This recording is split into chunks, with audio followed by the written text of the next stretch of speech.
Bonjour à tous. Eh bien, écoutez, je suis très heureuse de vous accueillir sur ce nouveau webinaire organisé par le département formation de l'Argus de l'assurance. Donc, l'Argus de l'assurance, comme on peut le voir sur la slide suivante, ce sont plus de 150 programmes et 400 sessions de formation programmées chaque année en présentiel, en distanciel, classe virtuelle ou encore blended learning. Et sur des thématiques assez variées, puisque sur la slide suivante, vous le voyez, nous intervenons sur à la fois du risk management, de la finance, de la réglementation, de la distribution, du digital, etc. Donc, un catalogue de formations que vous pouvez télécharger au format digital. Je vous mettrai le lien dans le module de chat. Sur la thématique qui va nous intéresser ce matin, nous avons plusieurs formations, dont Assurance Cyber Risque, une formation pour savoir quelles offres proposer aux entreprises pour répondre à leurs enjeux business et obligations réglementaires. Voilà, c'est Monsieur Le Guenec qui l'anime à nos côtés et qui va nous parler ce matin. Et puis, le responsable conformité et la menace cyber, pour vraiment intégrer le risque cyber dans vos pratiques de conformité. Donc, je suis ravie d'accueillir Régis Le Guenec, qui nous accompagne donc ce matin, un consultant qui accompagne à la transformation numérique sécurisée, et puis un speaker et un formateur autour de l'hygiène et de la sécurité numérique. Donc, c'est lui qui va nous guider à travers ce thème. N'hésitez pas tout au long du webinaire, grâce au petit module, le point d'interrogation, à lui poser vos questions durant son intervention, et je les lui relayerai à la fin. Régis, je vous laisse donc la parole. Bon webinaire à tous et à tout à l'heure pour les questions. Merci, très bien. Écoutez, bonjour à toutes et à tous. Merci d'être présents ce matin pour ce webinaire. Et donc, en effet, je vais vous présenter un petit peu cette formation sur laquelle, en effet, j'interviens déjà depuis à plusieurs reprises.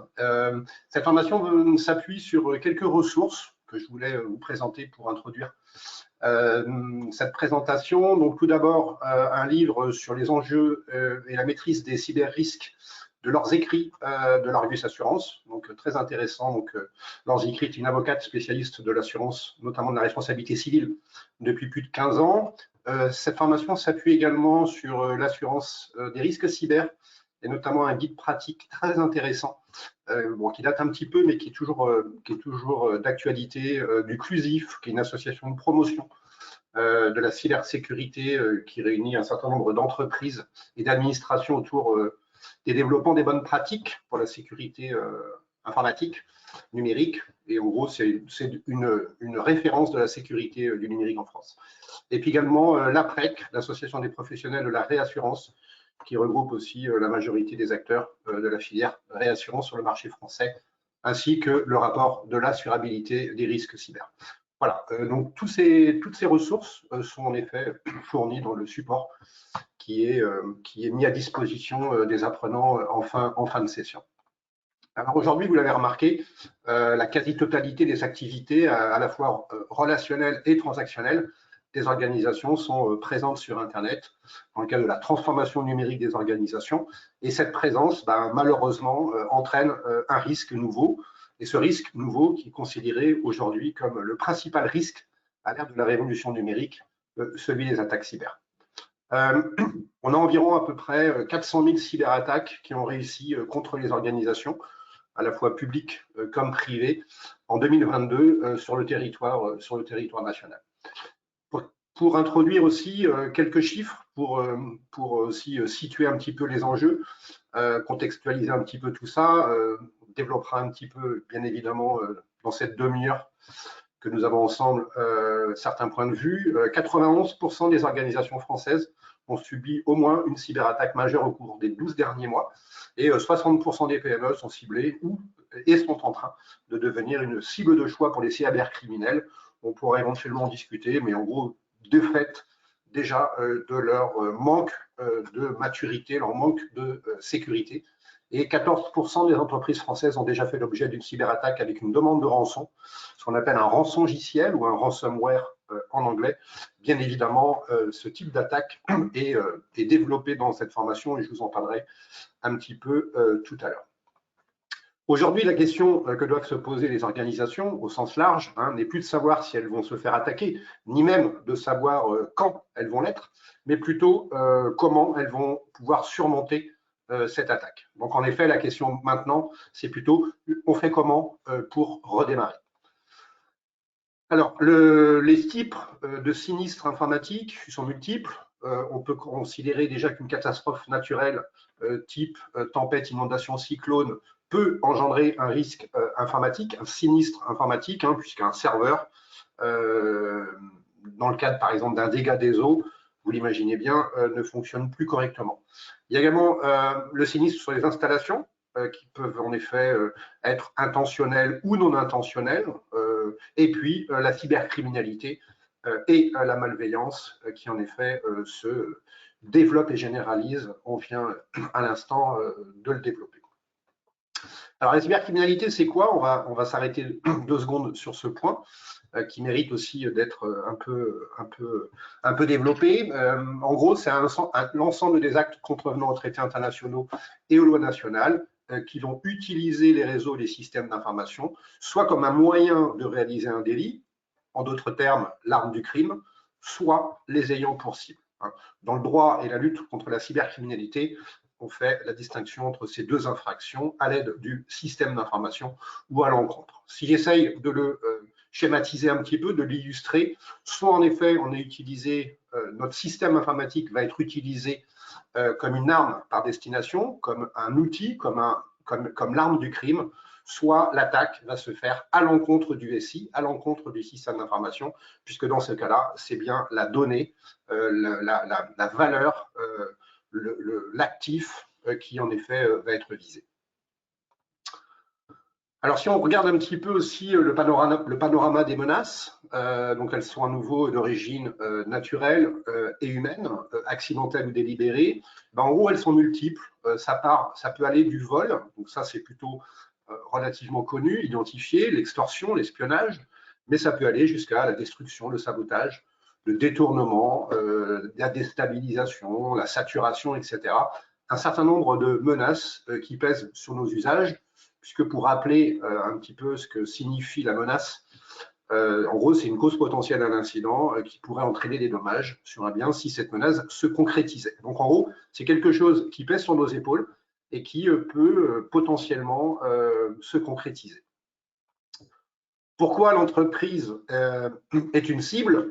Ben, en gros, il va y avoir plusieurs menaces qui peuvent être intéressantes pour l'attaquant. Ben, déjà, la cybercriminalité et le fait de pouvoir gagner de l'argent via diverses arnaques, du chantage ou du vol. Il peut y avoir la malveillance par négligence, la désinvolture des collaborateurs ou des partenaires. Donc, en effet, ça, c'est un point également très important au niveau des services RH. L'atteinte à l'image, avec des campagnes de dénigrement, notamment qui sont amplifiées sur les réseaux sociaux. Et de ce côté-là, on est plutôt assez gâté. Et puis l'espionnage avec l'intelligence économique, le vol de secrets, et puis des problèmes autour de la compétitivité des organisations, et plus principalement les entreprises du domaine privé. Le sabotage, avec en gros une déstabilisation, et là, plutôt un point de vue politique, idéologique. Pour pouvoir travailler sur une offre de cyberassurance, il faut pouvoir justement trouver un périmètre et puis il faut commencer souvent par évaluer le niveau de sécurité, le niveau de maturité.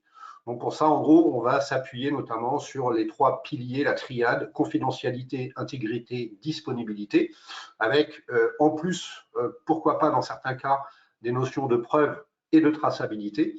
Mais disons que le fameux CID, confidentialité, intégrité, disponibilité, va permettre déjà de pouvoir répondre un petit peu à cette évaluation avec justement un niveau de sensibilité par rapport à un besoin de l'organisation. Certaines organisations auront plus un besoin lié à la confidentialité, puisqu'un secret est un secret.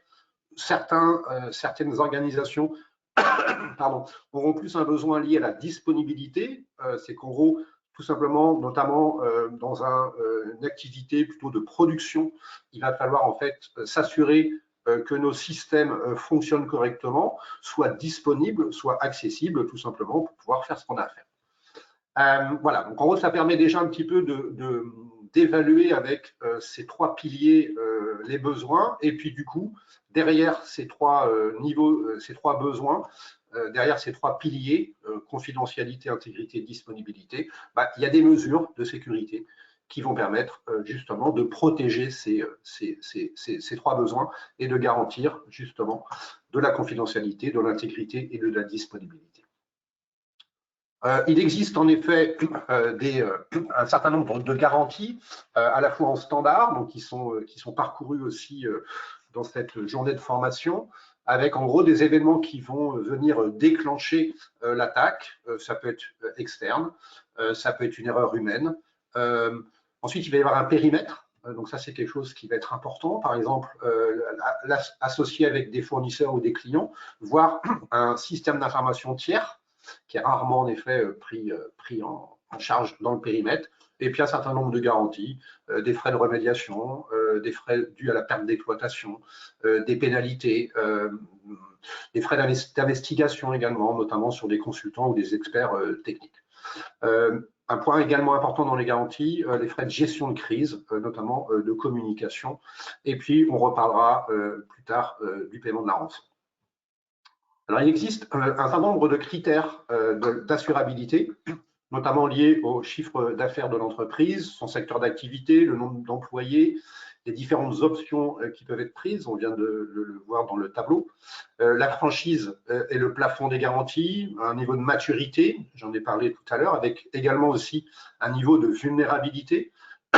Donc ça, c'est aussi important, de tester un petit peu des fois, en allant un peu plus loin, son niveau de vulnérabilité, comment elle est exposée à la menace. On parle de surface d'exposition. Et puis, les populations qui vont être concernées, la volumétrie, la dispersion des données, je pense notamment au cloud, le type de données concernées, elles sont sensibles, et puis la fréquence des attaques, la probabilité, la vraisemblance en analyse de risque. On parle de vraisemblance. En gros, est-ce que c'est vraisemblable? Est-ce que c'est probable? Est-ce que, en gros, je vais me faire attaquer? Alors aujourd'hui, avec l'arrivée depuis déjà quelques années justement de nouveaux outils, de nouveaux services, de nouveaux dispositifs, et je pense notamment aux objets connectés, cette surface d'exposition, elle s'est largement augmentée, largement développée au sein de la cité aussi, puisqu'en effet, dans nos villes, en gros, tout est connecté, que ce soit le transport de l'énergie, le transport des citoyens, l'habitat, la construction, la vente, la santé, puisqu'en effet, dans le domaine de la santé notamment, aujourd'hui, il y a énormément d'équipements informatiques, énormément d'équipements numériques, et puis pour pouvoir assurer l'efficacité, il y a des transferts de données qui peuvent se faire entre différentes structures, et justement, pour assurer ce transfert, il faut aussi assurer leur sécurité. Donc pour ça, il y a des solutions aussi à mettre en œuvre. Et il faut bien comprendre qu'en effet, dans la ville intelligente, dans la ville connectée, les enjeux sont aussi majeurs. Il y a un point également qu'il faut garder aussi en tête, c'est l'intelligence artificielle, notamment les notions aussi de deep learning, donc d'apprentissage de la machine, puisqu'en effet, elle peut aussi être biaisée. Il peut aussi y avoir des attaques sur notamment la donnée en entrée, mais également sur la prise de décision pour essayer de la perturber dans ses prises de décision, comme par exemple sur le schéma à gauche, ici, lors d'une conférence sur une voiture autonome, donc en gros qui conduit sans conducteur, va tout simplement ne plus faire la différence entre un panneau stop et un ballon de foot, de simple fait de rajouter des bandes de scotch sur le panneau pour justement essayer de perturber la prise de décision et la compréhension, la perception du système informatique, du système embarqué, et d'essayer justement, un peu comme dans l'image de droite, d'essayer de lui faire percevoir plutôt un chaton ou à la place d'une glace ou vice-versa. Bien évidemment, ça c'est un exemple moins tragique, moins impactant. Alors justement, par rapport aux préjudices, aux impacts, aux conséquences, il faut identifier au moins 3 grosses catégories de risques. Un premier risque qui est un risque juridique ou réglementaire. Un second risque qui est un risque réputationnel. Ensuite, on peut aussi avoir un risque financier et puis un risque opérationnel ou organisationnel. Il n'y a pas forcément d'ordre. Il y a des effets dominos puisque généralement, derrière un risque réputationnel, il peut y avoir un risque financier, puisqu'il peut y avoir une perte de commande. Derrière un risque opérationnel, si on ne peut plus travailler, qu'on a des engagements, il peut aussi y avoir un risque juridique du non-respect d'un contrat. Et puis derrière, ça peut s'enchaîner sur un risque financier. Voilà, donc en gros, il y a un certain nombre de préjudices et d'impacts, l'atteinte à l'image, l'atteinte aux missions au service, aux capacités de développement, de décision, etc. etc. Si on regarde un petit peu le coût de tout ça, au niveau mondial, en 2022, on établit à peu près à 6 000 milliards le coût du cybercrime. Donc en gros,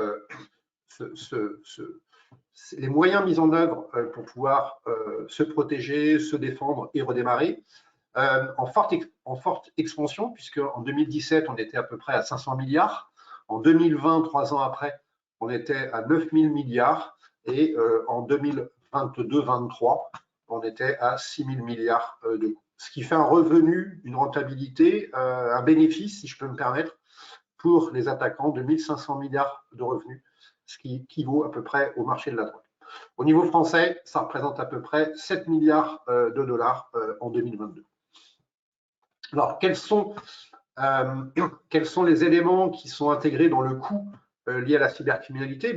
Les frais de contrôle des systèmes potentiellement affectés, les frais de réparation ou de décontamination, ou de reconstruction ou de reconstitution, les frais de notification aux clients, les frais de défense et les pénalités suite aux actes en justice, les pénalités imposées par le législateur, les frais de communication pour la gestion de crise. En gros, un certain nombre de coûts, d'éléments qui vont en effet s'accumuler et en effet, on l'a déjà dit, avoir un chiffre plutôt impressionnant. Alors, on rappelle aussi que les assureurs ne payent pas la rançon, ils la remboursent. Donc ça, c'est aussi un point à garder en tête. Et puis, en gros, il va y avoir des conditions pour assurer justement ce remboursement, comme par exemple faire intervenir un expert, porter plainte, mais je vais revenir. Alors, on l'a évoqué un petit peu, dans cette culture, dans cette acculturation aussi qui fait partie, qui est une grosse partie dans cette formation, puisque pour assurer le risque cyber, il faut déjà bien comprendre les enjeux, à qui on a affaire, quelles sont les menaces, quels sont les risques, où se trouvent les vulnérabilités, d'avoir un minimum de culture sur la cybersécurité, qui n'est pas forcément que technique, puisque dans la cybersécurité, il existe aussi des attaques qui font appel plutôt à des techniques d'ingénierie sociale, donc en gros des attaques qui font plutôt appel aux techniques de manipulation, donc on est plutôt dans le domaine de la psychologie comportementale, des neurosciences. Donc ça c'est pareil, c'est un sujet qui est intéressant à aborder. Mais par contre, on a aussi des attaques très techniques, comme justement on l'a parlé, le rançongiciel, donc le ransomware. Donc là, on va juste en parler, mais dans cette formation, elle est un petit peu développée. Près d'une entreprise sur 7, voit la quasi-totalité de ses données, soit plus de 80%, touchées lors d'une attaque de rançongiciel, ransomware en anglais, et dans plus de 93% des cas, les acteurs de la menace ciblent spécifiquement les sauvegardes, puisqu'en effet, la solution pour essayer de se sortir, de redémarrer suite à une attaque de type rançongiciel, c'est tout simplement de pouvoir remonter une sauvegarde le plus rapidement possible, pour justement limiter la non-activité et tous les préjudices qui vont en découler. Alors, il y a eu une modification, notamment dans le Code des assurances, l'article A344-2, notamment avec la loi d'orientation et de programmation du ministère de l'Intérieur, l'OPMI, qui a inséré dans le Code des assurances un chapitre consacré à l'assurance liée aux cyberattaques. Et ce nouveau dispositif devrait contribuer au développement de l'assurance du risque cyber à travers un arrêté du 14 décembre 2022. Et en gros, ça a créé 2 nouvelles catégories spécifiques dans les états comptables des assureurs. Le dommage aux biens consécutif aux atteintes au système d'information et de communication, et puis perte pécuniaire consécutive aux atteintes au système d'information et de communication. L'unique article, donc on conditionne l'indemnisation, c'est ce que j'ai évoqué tout à l'heure de la victime, notamment au dépôt d'une plainte de 72 heures au plus tard après qu'elle ait eu connaissance de l'infraction. C'est également valable pour la partie données, notamment dans le cadre du règlement européen sur la protection des données, donc le fameux RGPD, où de la même manière, il faut notifier auprès de la CNIL dans un maximum de 72 heures toute atteinte aux données du système d'information.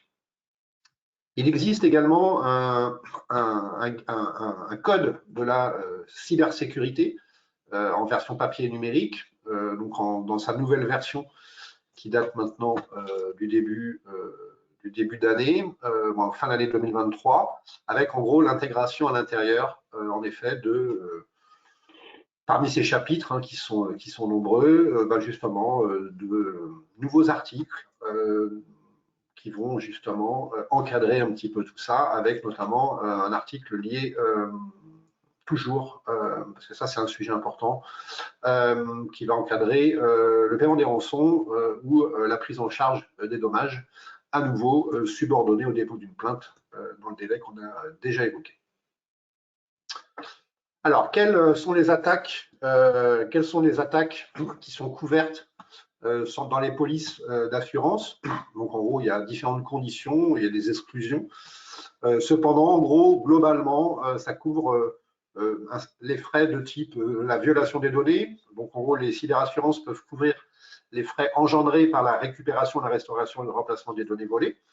Mais également la perte d'exploitation, qui est un classique de l'assurance, donc avec l'indemnisation des pertes financières dues aux interruptions d'activité. Donc là, ça fait appel aux besoins de disponibilité que j'ai évoqué tout à l'heure dans la triade confidentialité, intégrité, disponibilité. C'est qu'à partir du moment où on ne peut plus se servir de ces équipements informatiques et de ces données, soit parce qu'elles ont été chiffrées dans le cas d'une attaque avec un rançongiciel qu'on vient d'évoquer, soit pour d'autres raisons, il y a forcément une perte d'exploitation. Et puis, ça aussi couvre les frais de récupération et de restauration, avec notamment les frais liés à la remise en route du système. Et puis, les pertes de fonds, donc soit liées en effet à un transfert à travers en effet une fuite, une fraude type ingénierie sociale ou extorsion. En gros, les assurances peuvent aussi prendre en charge une partie de ces pertes et verser des indemnisations aux organisations qui bien évidemment, en sont victimes.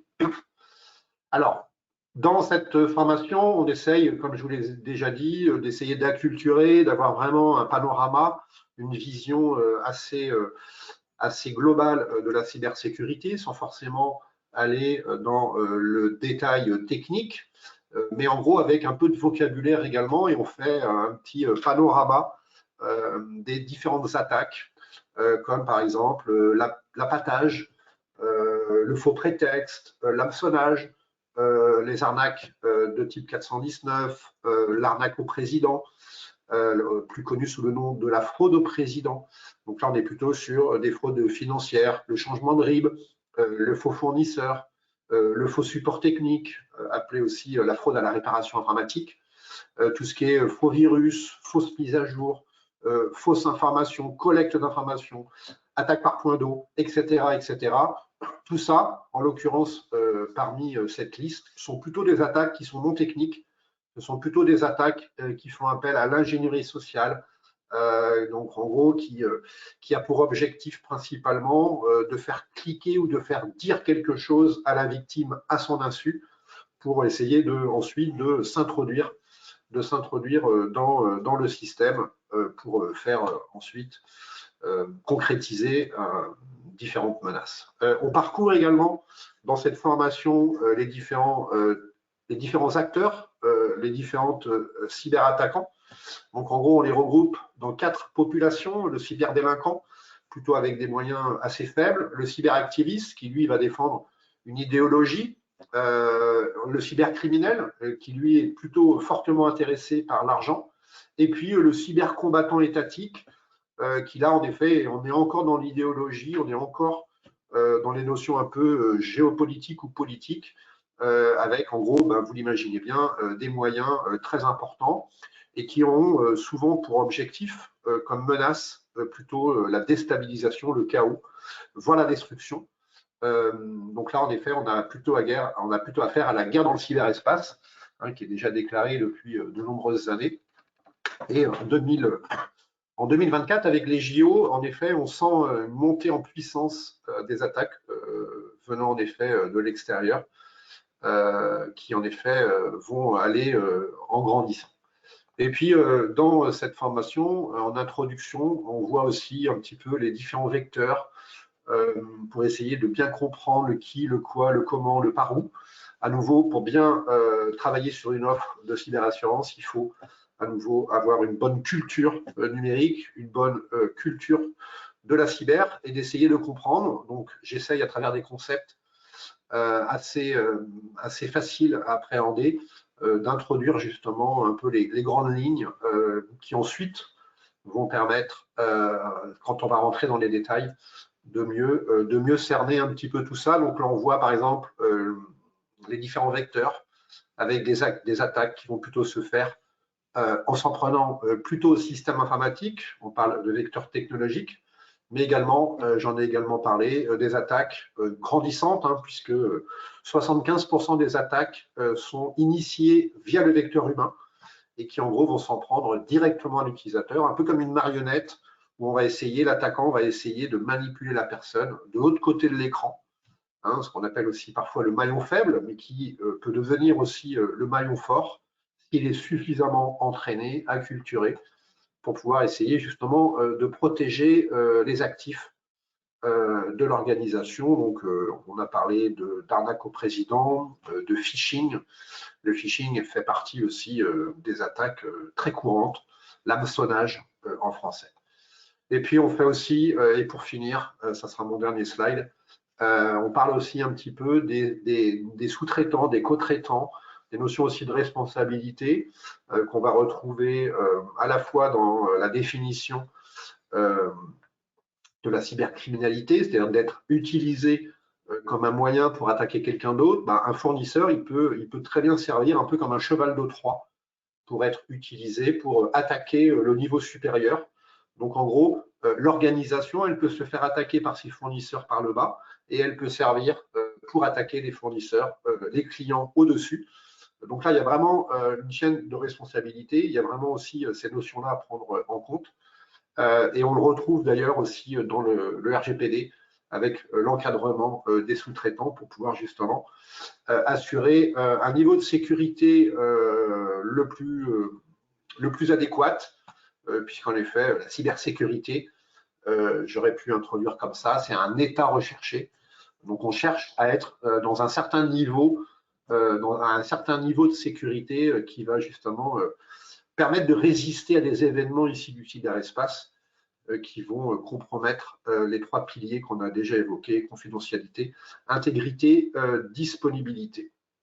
Voilà, donc il y a de nombreuses entreprises qui se font pirater comme ça à travers leurs fournisseurs pour pouvoir justement essayer d'atteindre le plus possible de victimes dans un minimum de temps, puisqu'en effet, c'est aussi l'enjeu pour les attaquants, c'est d'avoir de la rentabilité dans les attaques, et notamment quand on a affaire à des cybercriminels qui, eux, sont organisés dans un véritable écosystème mafieux pour pouvoir récupérer et faire le plus de dommages.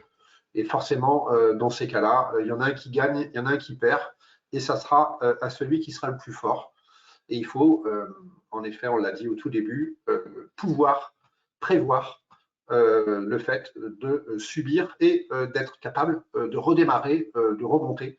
Donc là, il y a différentes solutions, les plans de reprise d'activité, les plans de continuité d'activité. Ben, il y a un certain nombre de mesures, hein, il y en a à peu près 114 dans les normes ISO 27000 qui permettent en gros de se protéger, de se défendre, de détecter des attaques, puisqu'en effet, détecter les attaques, c'est quelque chose de primordial pour qu'on les détecte au plus vite pour pouvoir s'en défendre au plus vite. Voilà, il est 29, ma montre Seiko Quartz. Je crois que je suis plutôt pas mal sur le timing. Voilà, si vous avez des questions, on a encore quelques minutes. J'espère que cette petite présentation rapide un peu des contenus, des différentes thématiques abordées m'ont été claires. Voilà, je vous remercie de votre attention et je suis à votre disposition. Merci.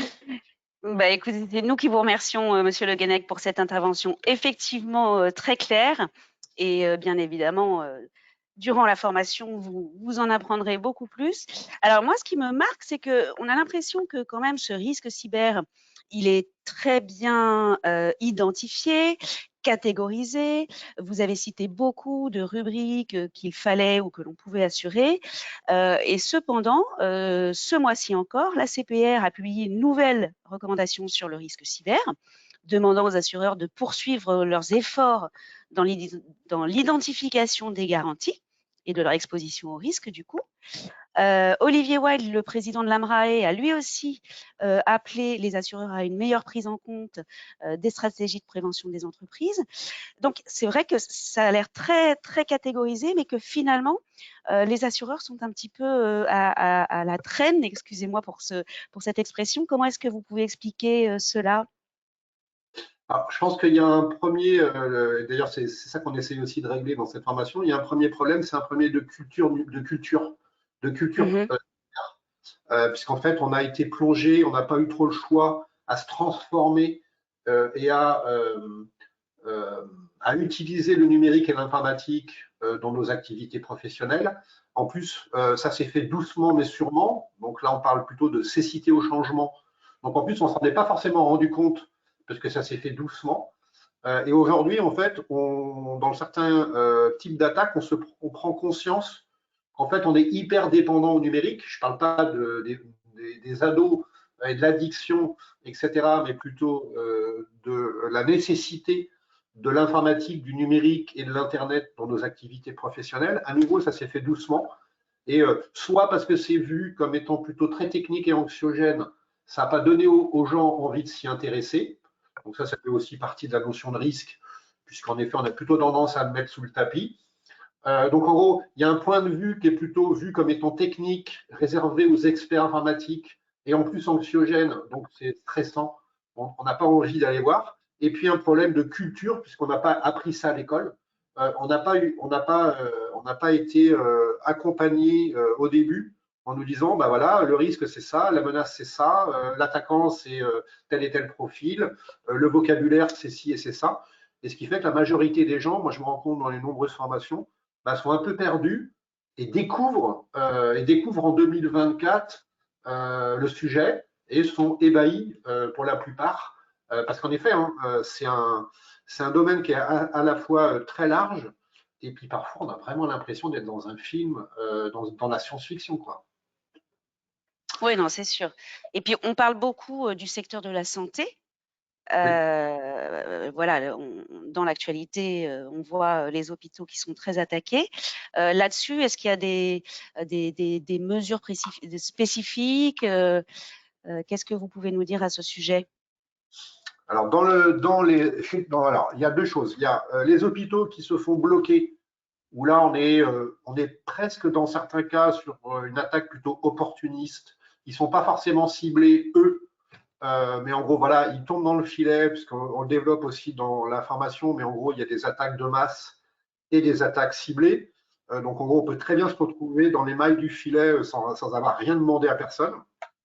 Donc, ça, c'est ce qui peut arriver sur certains hôpitaux.